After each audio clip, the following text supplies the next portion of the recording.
Friends, welcome back at the rate one seat UPSC. आपका राहुल। तो चलिए शुरू करते हैं अपने प्रीलिम्स की तैयारी। Consider the following statement. Statement 1 है, the new development bank incorporate a voting structure that differs in important respect from the voting arrangement of the Britain would institution, जैसे IMF, वर्ल्ड बैंक है ना, ये Britain would. Okay, तो पहला statement तो बिल्कुल सही है।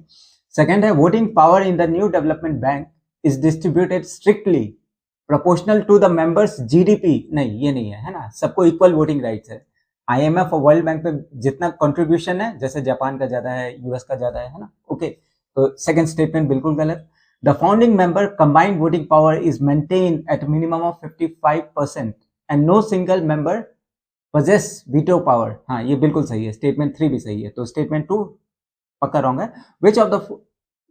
which one of the following statement is correct in respect to the above statement? Okay, तो both statement 2 and statement 3 नहीं, ये गलत है।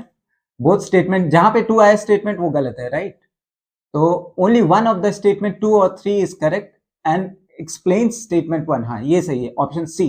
ओके, देखिए स्टेटमेंट 1 करेक्ट है, because the new development bank NDB was designed with a governance structure that differ from the voting arrangement of the Bretton Woods institution, while institutions such as IMF and World Bank assign substantial voting weight according to member financial contribution and economic जो उनकी position, जैसे US, Japan है ना, उनकी ज्यादा। The NDB, new development bank, was established with greater emphasis on institutional quality equality among the founding members। Statement 2 incorrect है, because New Development Bank NDB voting power is not distributed strictly proportional to the members GDP। उससे उसको मतलब नहीं ना। Voting right are primarily linked to subscribed shares and banking governance provision rather than सिर्फ कितना वो contribute करे या उनके जीडीपी की कितनी साइज है, right.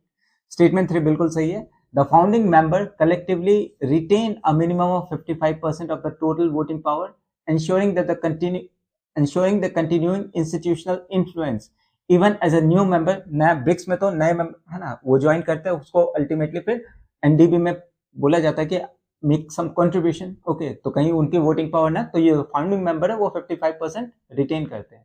However, the individual founding member possess a veto over ordinary decision, है ना, हर एक मेंबर का वीटो पावर। ऐसा नहीं कि उसमें है ना वीटो पावर किसी किसी कंट्री को दिया गया, राइट। तो again it's an important question, आते हैं बहुत ज्यादा यूपीएससी में, ऐसे प्रीलिम्स में तो बहुत ज्यादा।